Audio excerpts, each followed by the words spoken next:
नमस्कार आदरणीय दर्शकबिंद, हमन के हरी खेतान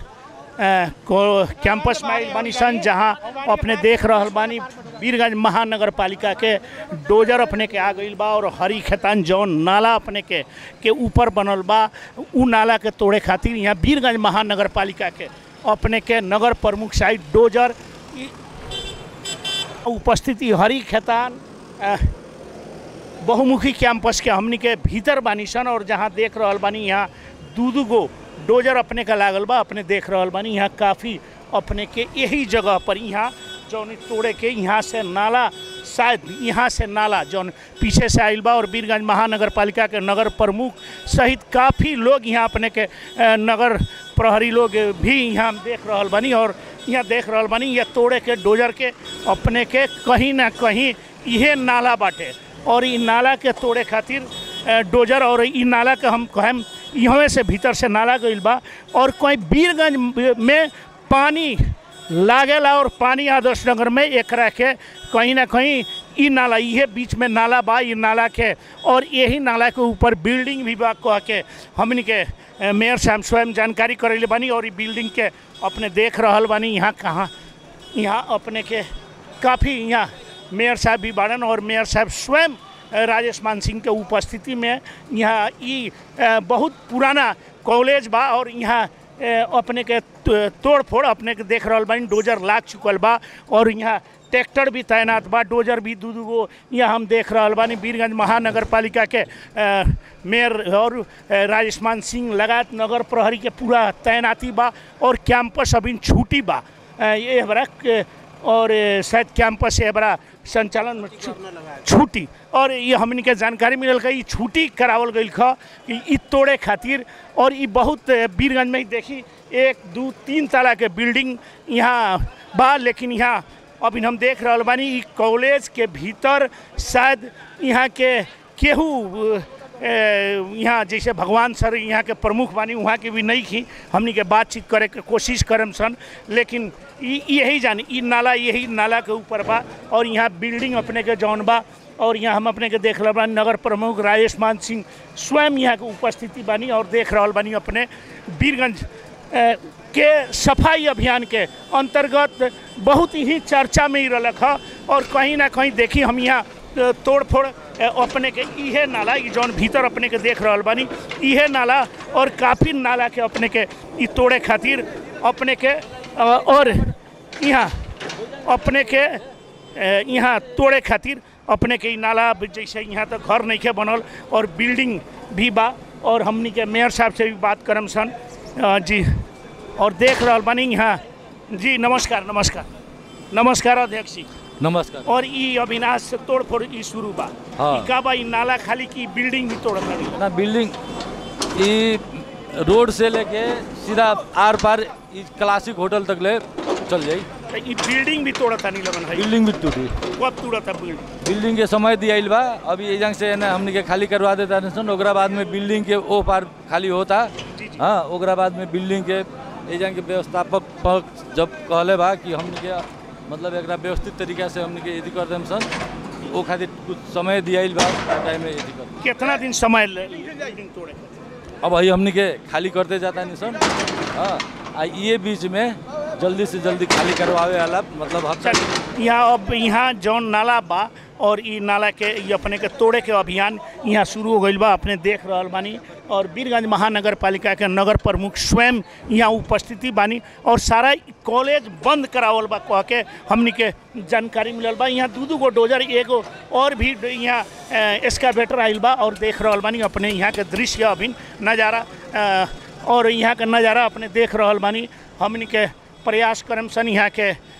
अपने के प्रत्यक्ष अपने के देख रहल बानी यहाँ के अपने के तोड़ फोड़ के दृश्य अपने देख रहल बानी। और वीरगंज महानगर पालिका के डोजर यहाँ भी चल गई बा, अपने देख रहल बानी यहाँ हर एक जगह ट्रैक्टर आ गई बा कि यहाँ से अगर बातचीत हमनी के इस कॉलेज के भीतर भी और कॉलेज के अपने के काफ़ी अभी कॉलेज शुरू बा, लेकिन यहाँ देख रहल बानी कॉलेज के खाली करावल बा कह के हमरा जानकारी मिलल ख। और यहाँ वीरगंज महानगर के नगर प्रमुख स्वयं यहाँ देख रहल बानी अपने के यहाँ तोड़े के शुरू हो गई बा। इस प्रकार अपने के हम देखा रहल बानी। और यहाँ अपने के डोजर कहीं ना कहीं अपने के ई तोड़ फोड़ी कॉलेज अपने के जौन बा एकर भवन के भी ए पर 3 तला के भवन बा, यहाँ डोजर अपने के लाग चुकल बा। डोजर देख रहल बानी और अपने के मेयर साहब और काफ़ी देख रहल बानी अपने के देख रहल बानी यहाँ अपने के तोड़े के यहाँ शुरू बा और अपने के यहाँ तोड़ के अभी लोग कुछ समय ली अपने के देख रहल बानी यहाँ। जी मेयर साहब जी नमस्कार। नमस्कार मेयर साहब। नमस्कार। और ये तोड़ फोड़ अभियान कॉलेज में लाग गई जी इका भाई तनिका कुछ टाइम तो मिले देवे के चाहिए। टाइम आज 8 महीना से टाइम दिया था, सुनवाई नहीं के होते। तो सुनवाई नहीं के होते एकर का ई बिल्डिंग पूरा अपने उठा दे। हमर जहाँ तक ले दायराबाद महानगर पालिका के नाला के अगल बगल 40 फीट हमनी के 40 फीट हमनी के ले 40 फीट चौड़ाई में जी ई पूरा बिल्डिंग है। अब बिल्डिंग नीमन से हटा ली तो हटा दी, ना तो ढा दे। आज कॉलेज के बंद करा के विद्यार्थी के यहाँ से हटा के हैंगर डोजर चलाए तो ई ठीक बा? कथी ठीक हुई था? माने कॉलेज अपने के चालू कॉलेज के अपने बंद करवा। सुन, वीरगंज महानगर पालिका के नाला के ऊपर रहुआ कॉलेज बनाओ तानी के अधिकार देलक है? आखिर वीरगंज महानगर ही दिले हुई ना ना उहे नु बात कागज ले आओ, भी काम रोक देता नहीं, ले ले बा अनुमति। लेकिन कॉलेज ऐसा संस्था एगो यहाँ ना यहाँ मधेश के कहल जाम बहुत बड़ा कॉलेज बा और काफ़ी विद्यार्थी महिला खास करके लेडीज छात्रा पढ़ेला उ कॉलेज के अब तहस नहस करें तो ई ठीक बा कहीं? और का नाम कथी है? हम तो फिर भी करतानी वीरगंज के जोन समस्या बा मेन ड्रेनेज के ऊपर वहाँ कैमरा घुमाई, कैमरा हम जी जी ड्रेनेज के ऊपर रहुआ कच्चा कोठा बनावे के रहुआ अनुमति के देलक है? ई ठीक है? सामुदायिक हरी खेतान सामुदायिक कैंपस है, सामुदायिक के अनुमति हमारे विद्यार्थी भाई बहनी लोग के अभी तक ले मिलल बा? ई बात हम रउआ से जाने के चाहता नहीं। सामुदायिक कहीं ना कहीं तो सामुदायिक के महानगर पालिका के अंतर्गत होके के पड़ल काहे नहीं के कागज मांगल आज 8 महीना हो गई, नक्शा पास नहीं के। फिर भी आज पढ़ाई लिखाई जब यहाँ अपने के यहाँ देखी कॉलेज के पूरा सीट खाली बा और मेयर साहब तोड़वावत आनी तो कहीं ना कहीं वो विद्यार्थी के तो पढ़ाई में बाधा तो पुगी। 2 दिन बाधा पुगी, लेकिन बरसों जिंदगी ला ठीक रही तो निमन की का निमन हम ये रवे से जाने कोनो किस्म के बैठ के कॉलेज प्रशासन से कोनो किस्म के समझौता करे के अब बाकी ना? अब कोनो किस्म के समझौता नहीं, जितना बैठे करे बैठ चुकल गई बा, टाइम जितना देवे करे दिया जगल बा, अब बैठे के कोनो बात ना। कॉलेज अपने दिखाई हम कहतानी अभी टीवी में ई तोड़ देता नहीं, ये बड़ा तहस नहस कर रहा बानी हम देखाएम कहमी नाला के एक राउर तनी शब्द ठीक ना भइल। महानगर पालिका के संपत्ति अतिक्रमण करम नाला के ऊपर रहुआ बिल्डिंग बनाएम तहस नहस कम ई तनी संपत्ति लेकिन अभी तो तहस नहस खातिर ई नाला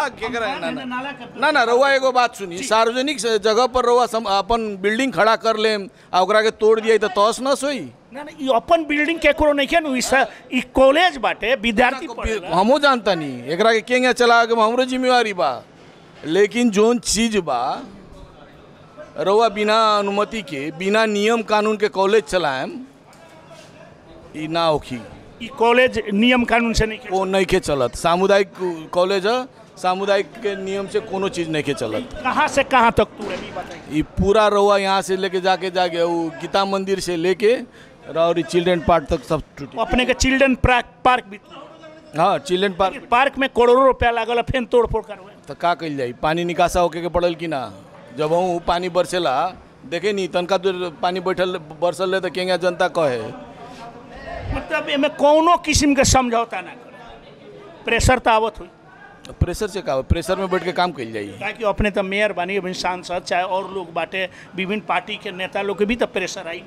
ना। प्रेशर आइला से का होई? कहे वाला के काम कहे के हमार काम करे के हम करते रहम, निश्चित रही। कोनो किस्म के समझौता नहीं। अब समझौता हुई चाहे ना हुई बाद में देखम नु।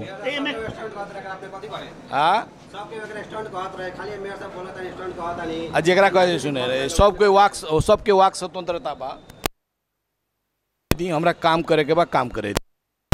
आदरणीय दर्शकबिंद अपने देख रहल बानी और हमनी के यहाँ देख रहल बानी जौन अपने के यहाँ हरी खेतान कॉलेज के भीतर बानी सन और काफ़ी यहाँ हमनी के यहाँ अब तोड़ फोड़ करे के यहाँ पूरा तैनात बा लोग और एक कॉलेज खाली करावल बा कह के हमरा जानकारी मिलल है। आज खाली करावल बा। अब ई विषय में भी और मेयर साहब स्वयं यहाँ उपस्थिति बानी और आदर्श नगर के जौन हरी खेतान बहुमुखी कॉलेज बा वहाँ डोजर चलल बा और अपने के देख रहल बानी यहाँ नगर पालिका के दू गो डोजर अपने के यहाँ एक्सकावेटर लागल बा और एकरा के तोड़े के अपने के हमनी के कॉलेज प्रशासन से भी हमनी के बात करम सन और कॉलेज के प्रशासन लोग का कह रहल बा और यहाँ देख रहल बानी अपने अभी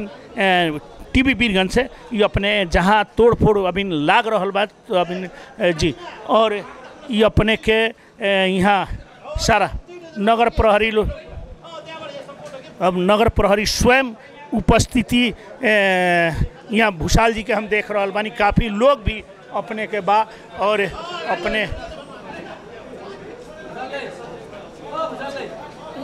और ये बहुत चर्चा में बहुत पहले से ये नाला तोड़े के चर्चा चाहे उड़लक है लेकिन का अवस्था बा ये देख रहल बानी अपने डोजर अपने के केंग चल रहल बा। अब यहाँ पूरा नीचा एकरा देख रहल बानी अपने के नीचा ही अपने के नाला बा एकरे नीचा जहाँ हमनी के बानी सन वहाँ नाला बा और अपने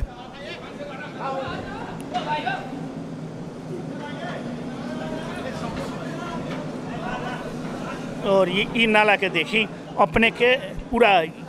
एक्सकावेटर के एथी से अपने के द्वारा ये तोड़ रहल बा। नाला के अपने के यही बीच में अपने के तोड़ रहल बा लोग और मेयर साहब स्वयं अपने के उपस्थिति होके अपने की ये जान के नाला अपने के हरी खेतान के जहाँ ऊपर बनावल बा यहाँ प्लेट लागल बा ये तोड़े के अभी यहाँ अभियान शुरू हो गई बा और ये देख रहल बानी अपने के ई नाला के ये अपने के यहाँ डोजर लाग गई बा और यहाँ के कौनो अपने के हम देखा रहल बानी यहाँ के प्रत्यक्ष अपने के जहाँ हरी खेतान कॉलेज में अपने के तोड़ फोड़ ए बरा से शुरू भइल बा और हमनी के कैंपस प्रशासन से भी हमनी के प्रतिक्रिया लेवे के चाहता निशन लोग अपने के हम देख रहल बानी अभी बीरगंज के मेयर साहब स्वयं हम यहाँ से भी बात हम बारंबार कर रहल बानी और यहाँ सफाई कर्मी लोग हम टाइम दिया ही रहे बर्ता वर्ता भई रहे कितना दिन के टाइम दिले वहाँ लोग जौन हमनी के बातचीत भई रहे नु एगो एजन छलफल भी भई रहे 2 बेर छलफल भई नगर पालिका के में भी मेयर साहब के चैम्बर में बैठ के छलफल भई आज 3 बजे से स्वयं एजन के जौन संचालक पक्ष बा व्यवस्थापक पक्ष बा उ लोग टाइम दिले रहे वे अनुरूप उ लोग से पूरा ई बीरगंज हुलाक से लेके और नाली बाटे 40 फीट के ओजंग से पूरा क्लियर करते एजंग चिल्ड्रेन पार्क के रास्ता में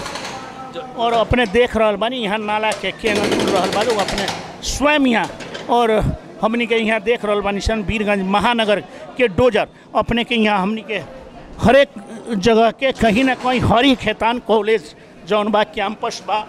और राजेश मान सिंह जी कहल जाला अब डोजर लेके चलिए शुरू में ही जब चुनाव लड़िया आज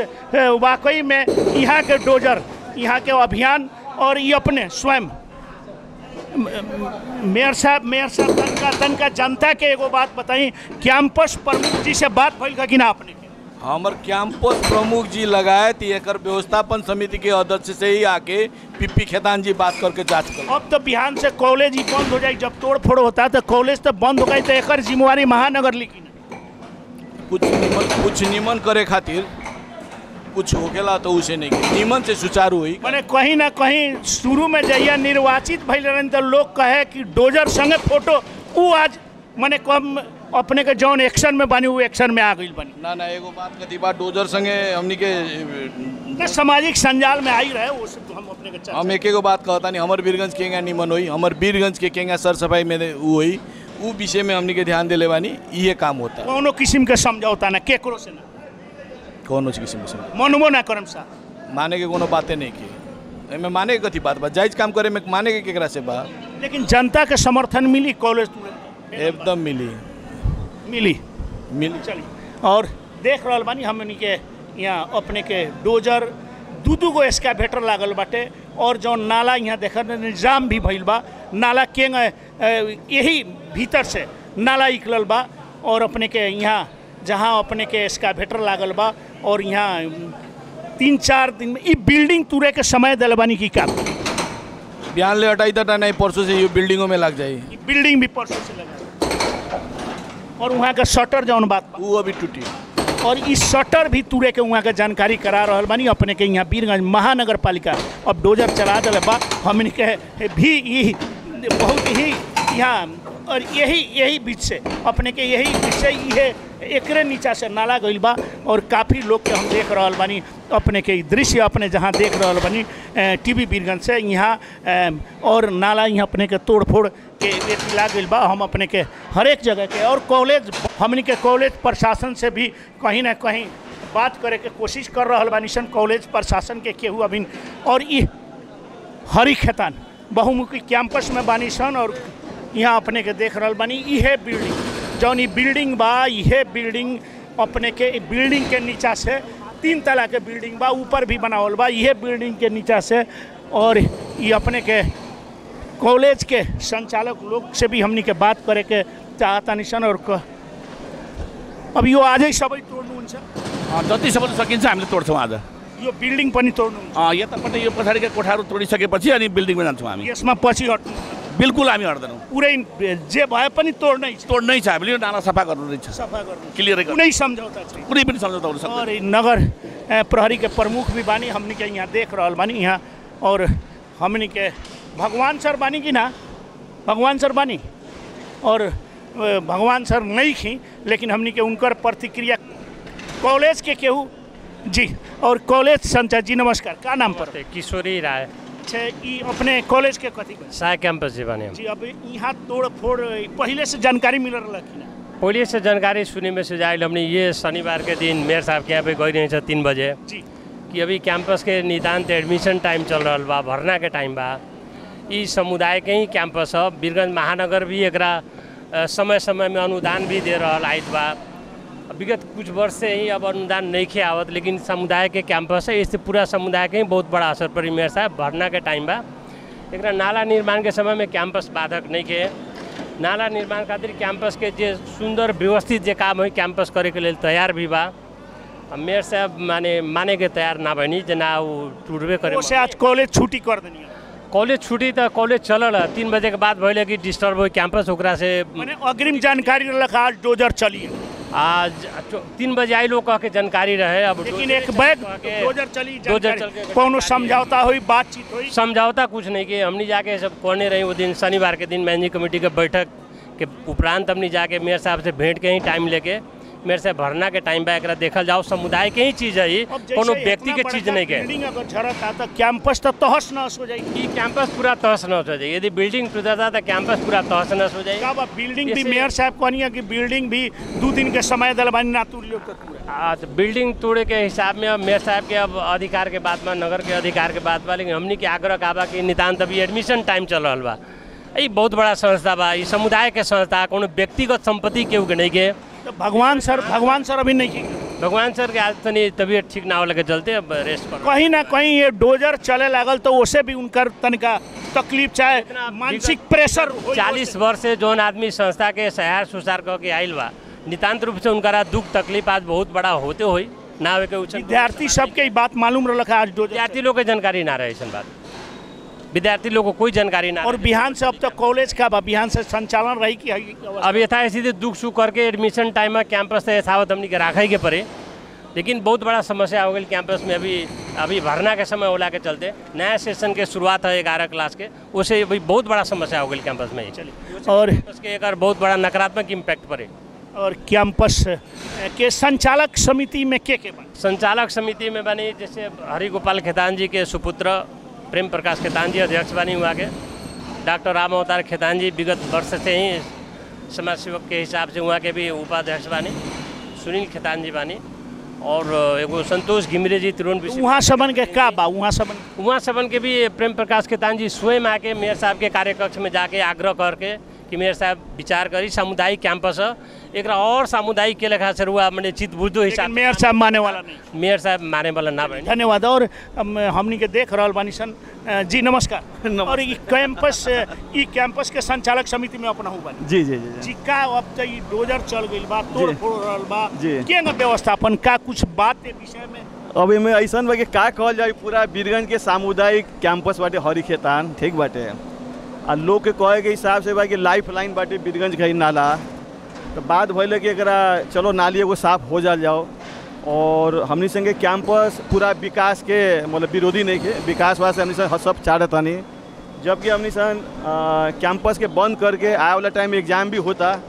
और एक सद्भाव हिसाब से काम कर बिल्डिंग तोड़े के भी बात मेयर साहब कह रहा अब देखा जाओ पहले यदि साफ यदि हो जाता तो शायद ना तोड़े के पड़ी कहले अपना तोड़े के पड़ी तो नगर पालिका पूरा बिल्डिंग हमनी सन बना देम नगर पालिका के बजट से और जो हुई निमन हुई ये कैंपस कोई प्राइवेट नहीं के सामुदायिक बाटे आज बहुत साल से पुराना बाटे एमे परसा 12 रवा रोहतट के सब तोड़ल बढ़िया बाकी खराब भाई अभी समाज के जो कहल जाए नगर पालिका बाटे ओकरा का कहल जाए जे हुई निमने हुई मैंने धन्यवाद। और यहाँ अपने के देख रहा बानी काफ़ी लोग भी और यहाँ हम अपने के कैंपस यहाँ भी अपने के पानी पिए वाला यहाँ भी हेने कारी भी अपने के कुछ एस्कावेटर अपने के लाग रहा बा दू गो तीन गो एस्कावेटर चारू ओर लागल बा। यहाँ अपने के देख रहा बानी हम कहम दीपक के कि एने कारी भी एस्कावेटर लागल बाटे जौन अपने के देख रहा बानी ई जहाँ पानी पिए वाला बा उ भी तोड़ रहा बा लोग अपने देख रहा बानी स्वयं अपने के ये अपने के हरी खेतान कॉलेज में हमनी के बानी सन और पानी जहाँ बा उ भी अपने के जहाँ पानी से बा उ भी तोड़े के ये अपने के यहाँ डोजर चला दिला बा लोग और कहीं ना कहीं ऐसे बीरगंज में कम से कम ई नाला अपने के देखी अपने के डोजर अपने के हम देख रहा बानी यहाँ डोजर अपने के तोड़ फोड़ यहाँ जौन देखा तानी ये अपने के अपने स्वयं देख रहा बानी और अपने के अब अपने के देखी यहाँ अपने के ई डोजर यहाँ अब यहाँ डोजर कहीं ना कहीं डोजर चले लागल बा अपने के और यहाँ भी अपने के अब अपने के डोजर यहाँ अपने के देख रहा बानी पानी जहाँ पिए वाला बा ई भी अपने के ये अपने के ई जहाँ पानी पिए अब अपने के ई भी तोड़े के अपने के यहाँ तोड़ फोड़ शुरू हो गई बा अपने देख रहा बानी और अपने के यहाँ तोड़ फोड़ यहाँ चारों ओर कैंपस के जहाँ पानी पियल जाला ये भी तोड़ा रहा बा अपने देख रहा बानी स्वयं अपने के यहाँ अपने के यहाँ अपने के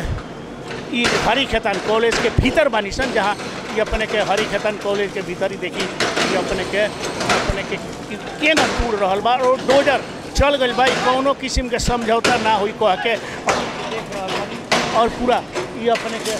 अपने के देख रहा बानी ये अपने के ई पानी पिए वाला जगह अभी तोड़ देवल बा और ये अपने के हरी खेतान कॉलेज के अंदर बानी सन और अपने के देख रहा बानी सन और यहाँ कोनो किस्म के मेयर साहब स्वयं अपनहु बानी और कोनो किस्म के समझौता ना हुई वहाँ के स्पष्ट रूप से कहले बानी ये अपने हरी खेतान कॉलेज में अपने के जहाँ ये देखा तनी इहे बिल्डिंग अपने के टूटे के अपने के तूर रहल बा लोग ई दृश्य अपने देख रहल बानी। नमस्कार।